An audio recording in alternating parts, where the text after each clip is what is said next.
नमस्कार। मैं हूं आपका दोस्त विजय विद्रोही। आप मुझसे जुड़ चुके हैं, इसके लिए आप सबका तहे दिल से शुक्रिया। और अगले कुछ मिनट मैं आपसे जुड़े रहने की कोशिश करूंगा। सीधा मुद्दे पर आते हैं। प्रधानमंत्री नरेंद्र मोदी हमेशा लाभार्थी वोट बैंक का बात करते हैं, लाभार्थी वोट बैंक का जिक्र करते हैं। तो क्या राहुल गांधी को एक अलाभार्थी वोट बैंक बनाना चाहिए, या राहुल गांधी वास्तव में अपनी भारत जोड़ो यात्रा के दौरान इस तरह का अलाभार्थी वोट बैंक बनाने की तरफ बढ़ रहे हैं, जो बीजेपी के लिए चिंता का कारण हो सकता है या फिर नहीं हो सकता है? कुल मिलाकर इसका विश्लेषण करते हैं, सीधा पॉइंट पर आते हैं। पहले मोदी जी के लाभार्थी वोट बैंक की बात कर ले। आप सब जानते हैं, जिनको उज्ज्वला के तहत गैस सिलेंडर मिल गया, या उजाला के तहत घर में रोशनी आ गई, या शौचालय बन गया, या फिर प्रधानमंत्री आवास योजना में घर मिल गया, या 6,000 रुपए किसान सम्मान निधि में मिल गए, या जनधन योजना का अकाउंट खुल गया, उसमें कोरोना काल में पैसे आ गए, ये सब लाभार्थी वोट बैंक है। और 2019 के लोकसभा चुनाव में आपको ध्यान होगा कि बीजेपी के नेता, जिसमें अमित शाह भी शामिल थे, वो दावा करते थे कि बीजेपी के पास 22 करोड़ लाभार्थी हैं। 22 करोड़ ऐसा वोटर है जो लाभार्थी की श्रेणी में आता है। बीजेपी को 23 करोड़ वोट मिला था। 2014 में बीजेपी को 18 करोड़ वोट मिला था। तो ये जो 18 करोड़ से बढ़कर 23 करोड़ हुआ, ये जो 5 करोड़ वोट बढ़ा है, इसमें इस लाभार्थी वोट बैंक की अच्छी खासी भूमिका रही थी, ये मोटे तौर पर कहा जाता है। अब आते हैं कि राहुल गांधी क्या कर सकते हैं। कोई भी स्कीम होती है तो समाजशास्त्री कहते हैं कि जिसके लाभार्थी होते हैं जिस किसी योजना के, तो करीब करीब उससे थोड़े से कम अलाभार्थी भी होते हैं। यानी जो उस लाभार्थी वाली स्कीम में आते नहीं है, उस दायरे में नहीं आते हैं, तो वो चिड़े से रहते हैं, या फिर उसका लाभ नहीं मिल पाता उनको योजना में किसी खामी की वजह से, या फिर कोई और अन्य वजह से। तो राहुल गांधी इस अलाभार्थी वोट बैंक को कैसे टैप कर सकते हैं, और ये अलाभार्थी वोट बैंक है क्या? सबसे बड़ा अलाभार्थी वोट बैंक है बेरोजगार। यानी जिसको मोदी जी ने 2 करोड़ नौकरियां हर साल देने का वादा किया था, उसके दायरे में नहीं आया। 2 करोड़ नौकरियों का लाभ जिसे नहीं मिल पाया, वो बेरोजगार अलाभार्थी बेरोजगार है, और वो राहुल गांधी का वोट बैंक का हिस्सा हो सकता है। इसमें 18 से 24 साल का भी यंग वोटर है जिसका मोहभंग हो रहा है, ऐसा कुछ सर्वे बताते हैं। 18 से 29 साल का मोटे तौर पर ऐसा वोट बैंक वोटर है। कुछ लोग कहते हैं 35 साल तक का है। तो इसको कैसे टैप कर सकते हैं राहुल गांधी? पहला।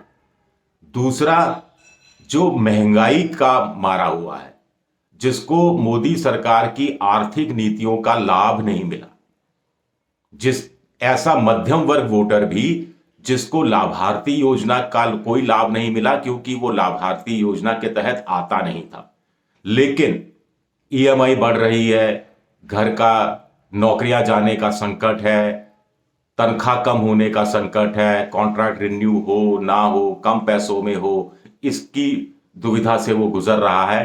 तो एक ऐसा अलाभार्थी मध्यम वर्ग वोटर भी हो सकता है।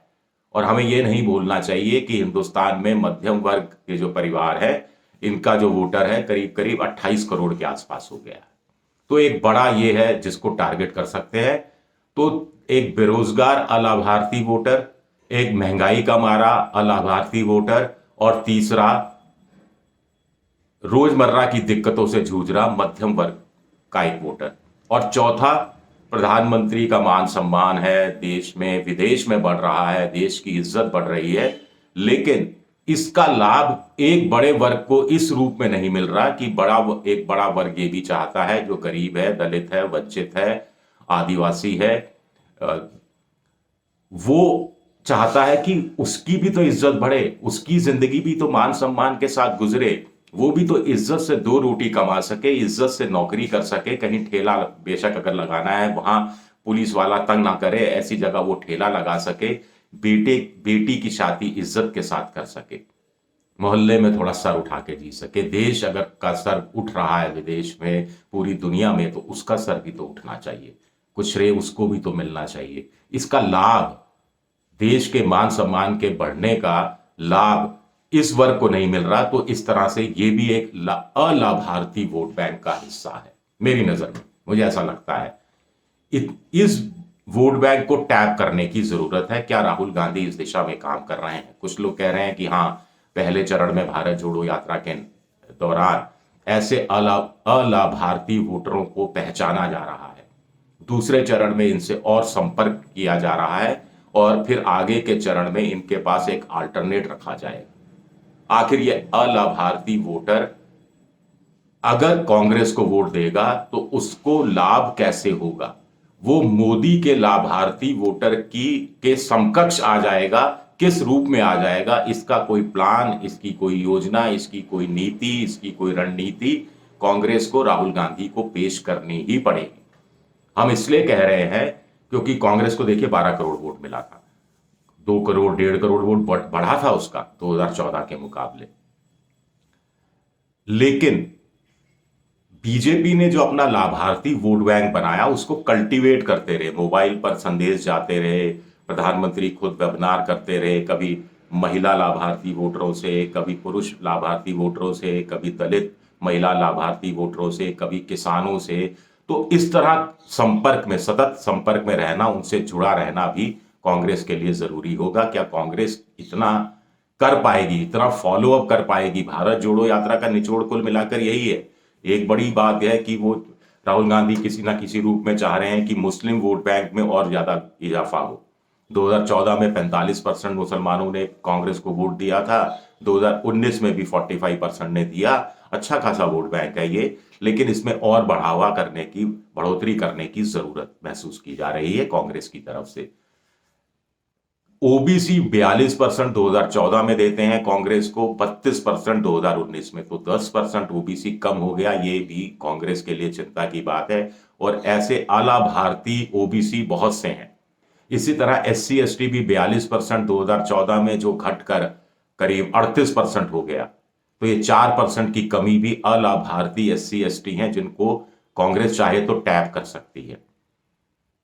ब्राह्मण वोटर 35% 2014 में, 18% यानी करीब करीब आधा 2019 में भी कांग्रेस की झोली में जाता है। ये कांग्रेस के लिए संकट की बात है। गैर ब्राह्मण सवर्ण वोटर करीब 42-43% 2014 में कांग्रेस को मिलता है। इसकी तादाद भी कम होकर 28% रह जाती है 2019 में। ये भी चिंता की बात है। तो ये ब्राह्मण वोटर और गैर ब्राह्मण सवर्ण वोटर कांग्रेस के पास आ जाएगा, इसकी उम्मीद मुझे नहीं लगता कांग्रेस को करनी चाहिए। इसमें लाभार्थी भले ही कम हो, लेकिन हिंदुत्व की भावना, राष्ट्रवाद की भावना, मोदी के प्रति प्रेम और कांग्रेस के प्रति, परिवारवाद के प्रति नफरत, ये सारी वजह है जिससे इस वोट बैंक को टच कर पाना कांग्रेस के लिए मुश्किल होगा। बस कांग्रेस को कोशिश ये करनी है कि बीजेपी इस वोट बैंक में बढ़ोतरी ना कर पाए। बीजेपी जरूर इस तरह का कुछ ना कुछ कर रही होगी कि ये वोट बैंक और बढ़े। अगर ये वोट बैंक और नहीं बढ़ा तो बीजेपी के लिए फिर अपने वोट बैंक का विस्तार करना मुश्किल हो जाएगा, जो वो चाहती है कि हर 5 साल बाद वोट, जब भी वो चुनाव में जाएं तो वोट बैंक का विस्तार भी हो। तो ये Muslim vote, OBC vote, SC ST vote, इसमें एक बड़ा वर्ग अलाभार्थियों का है। और इसमें एक बड़ा वर्ग ऐसा भी है जिसने लाभ उठाने के बावजूद, लाभार्थी होने के बावजूद बीजेपी को वोट नहीं दिया, अलग अलग वजह से। तो इस वोट बैंक को कैसे टैप करेंगे राहुल गांधी, ये भी अपने आप में एक शोध का विषय है, या आने वाले समय में हम देखेंगे। लेकिन अलाभार्थी वोट बैंक, बीजेपी के साथ लाभार्थी हैं तो हमारे साथ अलाभार्थी हैं। अगर ये अलाभार्थी हमसे जुड़े रहे, हमको वोट दिया, हम सरकार में आए, तो इनको हम लाभार्थियों जैसी स्थिति में ला देंगे। और इसके लिए हमारे पास ये प्लान है, इस तरह नौकरियां दी जाएंगी, इस तरह महंगाई कम की जाएगी, और इस तरह इनकी जो उम्मीदें हैं, आशाएं हैं, आकांक्षाएं हैं, इनकी पूर्ति की जाएगी। ऐसा कोई प्लान तो राहुल गांधी को देना पड़ेगा।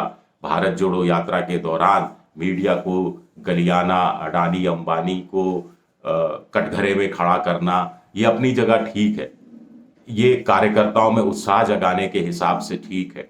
लेकिन वोटर को पकड़ना, वोटर को बूथ तक लाना, इस अलाभार्थी वोट बैंक को। ये टेढ़ी खीर है। मजाज साहब का एक शेर है, बड़ा मुश्किल है इस दुनिया का संवरना, ये तेरी जुल्फ का पेचो खम नहीं है। चलिए, शुक्रिया मेरा ये वीडियो देखने के लिए। अगर ये मेरा वीडियो पसंद आए तो मेरे जो ये नया यूट्यूब चैनल है @विजय विद्रोही ऑफिशियल, इसे आप सब्सक्राइब कीजिए, शेयर कीजिए और घंटी जैसी आकृति बेल आइकन है इसे दबा दीजिए, ताकि अगला कोई मेरा वीडियो आए तो आपको इसकी जानकारी हो जाए। @विद्रोही7 मेरा ट्विटर हैंडल है और विजय विद्रोही पेज भी है मेरा फेसबुक पर। आपके सुझाव का इंतज़ार रहता है, आपके जवाब देने की भी मैं कोशिश करता हूँ, तो इसका इंतज़ार कर रहा हूँ। शुक्रिया आप सबका, बहुत बहुत शुक्रिया।